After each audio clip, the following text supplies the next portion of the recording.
Bentuk muka bumi, lautan. 1. Gunung laut. Gunung laut merupakan gunung yang bagian kaki gunungnya berada di dasar laut. Namun bagian puncaknya biasanya terlihat di atas permukaan laut sama dengan gunung yang berada di daratan gunung laut.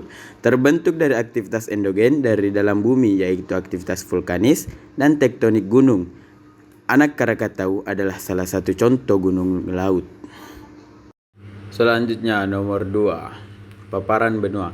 Paparan benua atau disebut juga continental shelf adalah dasar laut paling tepi, memiliki bentuk relief menurun dan melandai dari daratan benua menuju dalam laut. Paparan benua termasuk laut dangkal yang memiliki kedalaman 200 meter. Beberapa contoh paparan benua antara lain dangkalan Sunda, dangkalan Laut Barents, dan dangkalan Korea di Laut Kuning. Selanjutnya 3. Lereng benua. Lereng benua disebut juga continental slope, letaknya di pinggir dangkalan lereng benua, memiliki kedalaman hingga 1.500 meter dengan sudut kemiringan kurang dari 5 derajat. Relief ini merupakan relief dasar laut yang turun dan curam. Lereng benua terbentuk gaya endogen dari dalam bumi berupa patahan atau gerakan tektonik. Contoh lereng benua yaitu Laut Cina Selatan. Selanjutnya nomor 4, punggung laut. Punggung laut bumbum laut bisa dikatakan mirip dengan pegunungan atau perbukitan, namun ada di dalam laut relief dasar laut. Ini letaknya ada di kedalaman lebih dari 1.500 meter untuk relief punggung. Laut ini merupakan relief yang banyak terdapat di dasar laut. Contoh punggung laut yaitu Punggung Atlantik Tengah. Selanjutnya nomor 5, ambang laut. Ambang laut adalah punggung laut yang memisahkan dua bagian laut. Ambang laut adalah dasar laut yang muncul sehingga memisahkan perairan satu dengan lainnya. Contoh ambang laut antara lain ambang Laut Sulu dan ambang Laut Gibraltar. Selanjutnya yaitu 6, lubuk laut. Lubuk laut adalah dasar laut dalam dengan bentuk bulat cengkung. Lubuk laut terbentuk akibat adanya tenaga endogen yaitu aktivitas tektonik. Contoh lubuk laut yaitu lubuk laut Solo yang memiliki kedalaman hingga 5.000 meter. Gaya endogen yang berasal dari dalam perut bumi memiliki sifat yang membangun seperti aktivitas tektonik dan vulkanik, sedangkan gaya eksogen yang berasal dari udara, angin, hujan, dan temperatur memiliki sifat yang merusak. Kedua gaya inilah yang menyebabkan bentuk muka bumi berubah dalam perjalanan sejarahnya hingga memunculkan kenampakan bumi saat ini, yaitu siklus geologi. Adalah gaya yang berasal dari dalam bumi, sedangkan eksogen adalah gaya yang berasal dari luar bumi. Gaya endogen dan eksogen inilah yang membuat bentuk permukaan bumi berbeda-beda. Ada dua jenis bentuk muka bumi, yaitu relief daratan dan relief lautan. Berikut macam-macam bentuk muka bumi.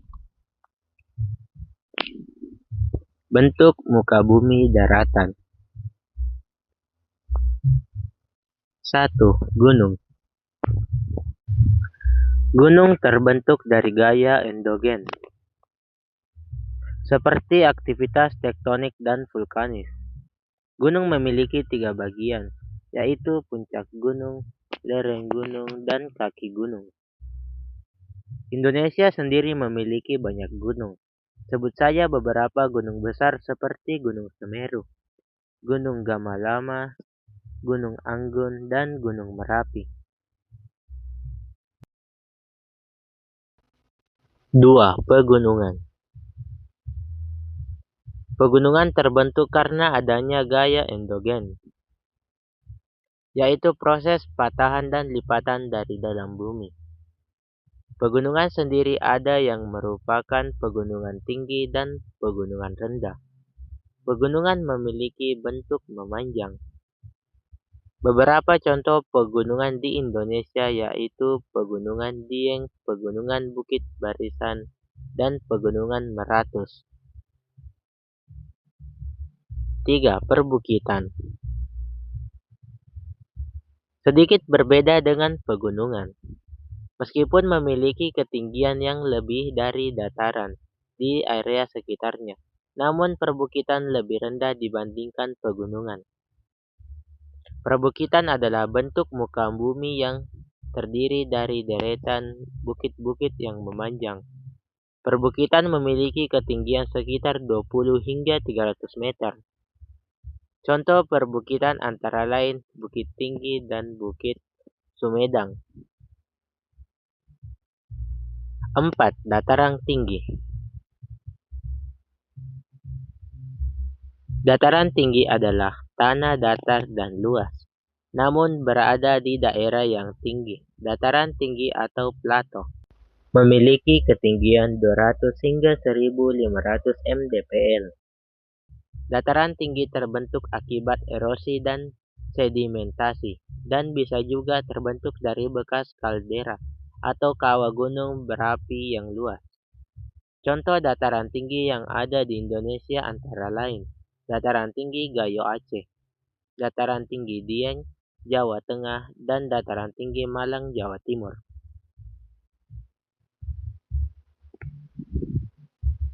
5. Dataran rendah. Dataran rendah adalah bentuk muka bumi jenis daratan, berupa tanah luas dengan ketinggian 0 atau setara dengan permukaan laut hingga 200 meter di atas permukaan laut. Dataran rendah menjadi tempat yang umum dijadikan pemukiman penduduk, serta memiliki tanah yang dapat digunakan untuk bercocok tanam. Contoh dataran rendah di Indonesia antara lain dataran rendah pantai utara Jawa dan dataran rendah pantai timur Sumatera. 6. Lembah. Lembah merupakan bagian dari dataran rendah yang letaknya di antara pebukitan atau pegunungan, atau bisa dikatakan lembah berada di antara kaki perbukitan dan kaki pegunungan. Lembah memiliki bentuk seperti cekungan, karena terletak di antara perbukitan atau pegunungan. Maka lembah juga terbentuk dari gaya endogen yang berupa lipatan atau patahan, yang terbentuk bersamaan dengan perbukitan atau pegunungan. Contoh lembah antara lain lembah Baliem, lembah Bada, dan lembah Hanai, serta lembah yang terkenal yaitu lembah Ngarai Sionok di Sumatera. Bumi adalah planet yang ada di tata surya dan satu-satunya yang sempurna untuk hunian makhluk hidup. Selain terdapat air, bumi juga memiliki lapisan atmosfer yang melindungi kita dari paparan radiasi matahari, sehingga suhunya aman bagi makhluk hidup. Bumi yang kita tinggali ini ternyata terdiri dari berbagai macam lapisan. Pergerakan pada lapisan bumi dapat dirasakan. Contohnya adalah ketika terjadi gempa bumi. Bumi pada dasarnya terdiri dari 4 lapis, yaitu kerak, mantel, inti luar, dan inti dalam. Lapisan terluar, yaitu kerak bumi, adalah tempat tinggal bagi makhluk hidup. Di bawahnya terdapat mantel bumi yang berfungsi untuk melindungi inti bumi. Terakhir adalah inti bumi yang memiliki suhu sangat tinggi dan tersusun dari campuran logam. Pertama yaitu kerak bumi. Kerak bumi merupakan lapisan terluar yang tipis dibandingkan lapisan lainnya. Terdapat 2 macam lapisan. Berikutnya, penjelasan lebih lanjut mengenai struktur lapisan bumi. Yang kerak benua memiliki ketebalan 30 hingga 70 km. Sementara kerak samudra memiliki ketebalan 6 hingga 11 km. Pada kerak bumi terdapat proses endogen. Proses endogen adalah proses yang disebabkan oleh energi di dalam bumi yang menyebabkan permukaan bumi tidak rata. Proses endogen ini yang menyebabkan terbentuknya pegunungan dan bukit-bukit. Proses endogen terbagi menjadi 3 macam, yaitu tektonisme, vulkanisme, dan gempa atau seisme. Tektonisme terjadi akibat pergerakan antara lapisan bumi secara horizontal maupun vertikal. Pergerakan tersebut dapat menyebabkan retak dan patah. Vulkanisme disebabkan oleh keluarnya magma dari perut bumi ke permukaan bumi. Dan adapun yang ketiga, gempa atau seisme adalah getaran yang terjadi di permukaan bumi karena pergerakan lempeng tektonik ataupun aktivitas vulkanis di dalam bumi. Yang kedua, mantel bumi. Lapisan di bawah kerak bumi adalah mantel. Mantel bumi merupakan lapisan yang paling tebal dengan ketebalan mencapai 2.900 km. Mantel bumi juga disebut sebagai lapisan atenosfer karena berfungsi untuk melindungi inti bumi. Berdasarkan materi penyusunnya, mantel bumi dikategorikan menjadi dua hal, yaitu mantel luar dan mantel dalam. Mantel luar adalah lebih tipis dari mantel dalam dan berada sekitar 10 hingga 300 km di bawah permukaan bumi. Temperaturnya berada pada rentang 1433.000 Kelvin sehingga logam-logam di dalamnya sudah mengeras, sementara itu mantel dalam berada dalam kedalaman 300 sampai 2.890 km di bawah permukaan bumi. Suhunya mencapai 3.000 derajat Kelvin karena mantel dalam tersusun atas logam cair. Lapisan terakhir yaitu inti bumi merupakan lapisan yang paling dalam. Inti bumi dibagi menjadi dua, yaitu lapisan inti luar dan lapisan inti dalam. Lapisan inti luar terletak di kedalaman 2.890 hingga 5.150 km di bawah permukaan bumi. Suhu di inti luar sekitar 4.000 hingga 5.000 derajat Kelvin. Lapisan inti dalam berada di pusat dan merupakan bagian terpanas dari planet bumi. Lapisan ini terdapat di kedalaman 5150 hingga 6370 kg. Suhunya dapat mencapai 550 derajat Kelvin itu. Dan teman-teman, fakta singkat mengenai dunia sains yaitu beberapa struktur dari lapisan bumi.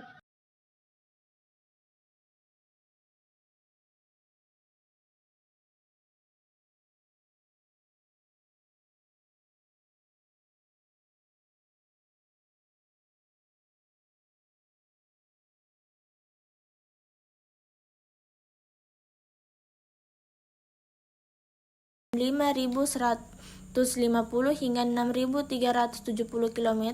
Suhunya mencapai 5.500 derajat Kelvin. Terbentuknya benua dan samudra. Terdapat berbagai macam teori-teori tentang asal-usul pembentukan benua dan samudra. Dalam Kamus Besar Bahasa Indonesia itu sendiri, benua merupakan tanah atau daratan yang sangat luas. Bahkan, bagian tengahnya tidak mendapatkan pengaruh langsung dari air laut. Hingga saat ini, terdapat 7 benua di dunia yang meliputi benua Asia, benua Afrika, benua Amerika Utara, benua Amerika Selatan, benua Eropa, benua Australia, dan benua Antartika.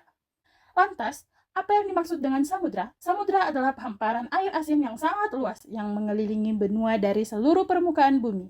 Terdapat sekitar 70% diantaranya tertutup samudra. Saat ini, samudra di dunia ada 5, yang meliputi Samudra Pasifik, Samudra Hindia, Samudra Atlantik, Samudra Antartika, dan Samudra Arktik. Asal-usul terbentuknya benua dan samudra telah melalui proses panjang hingga jutaan tahun sebelum menjadi seperti sekarang. Terdapat beberapa teori yang menjelaskan proses terbentuknya benua dan samudra. Salah satunya dari ilmuwan Jerman, yakni Alfred Wegener. Alfred Wegener adalah seorang ahli meteorologi dan geofisika Jerman. Dia mengembangkan teori pergeseran benua dan merumuskan gagasan tentang Pangea. Alfred Wegener menyatakan bahwa benua di masa silam hanya satu, bernama Pangea, yang kemudian terbelah menjadi 7 benua seperti sekarang.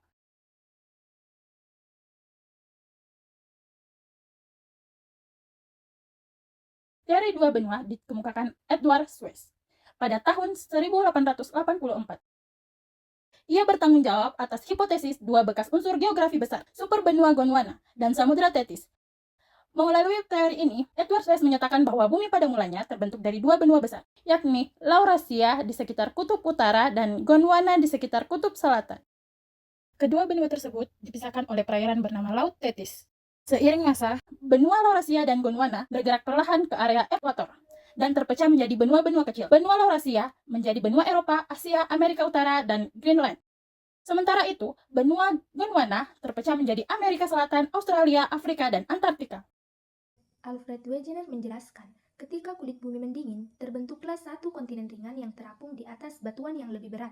Kontinen tersebut kemudian terbagi menjadi dua dan bergerak berlawanan arah ke utara dan selatan. Kontinen utara dan selatan dipisahkan samudra yang disebut Laut Tethys, sama seperti penyebutan dari Edward Sayce di teori dua benua. Karena terapung, kedua benua itu lantas pecah ketika bergeser akibat gerakan air laut. Di waktu yang sama, benua yang terpecah memuat Samudra Tethys menyempit sehingga membentuk laut baru. Teori kontraksi. Teori ini menyatakan bahwa bumi awalnya adalah bola cair. Dalam prosesnya, suhu bumi berubah dari sangat panas menjadi dingin, yang kemudian membuat permukaannya retak dan terlipat dengan sendirinya. Saat mendingin, logam berat seperti besi tenggelam dan membentuk inti bumi, sedangkan logam yang lebih ringan seperti aluminium bertahan di kerak bumi. Pendingin juga menyebabkan kontraksi dan tekanan sehingga menyebabkan beberapa bagian kerak bumi melengkung ke atas membentuk pegunungan.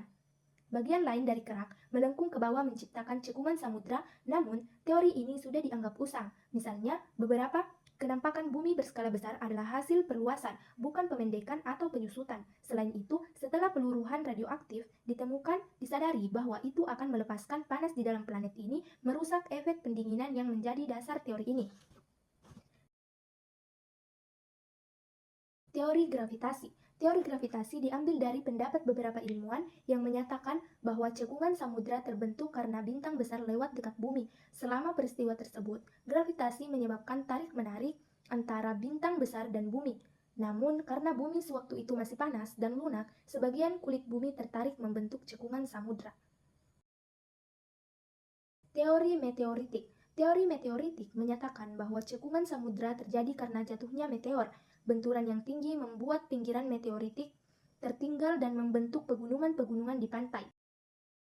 Di sisi lain, di dekat pegunungan pantai terdapat samudra yang dalam bekas jatuhnya pusat meteorit.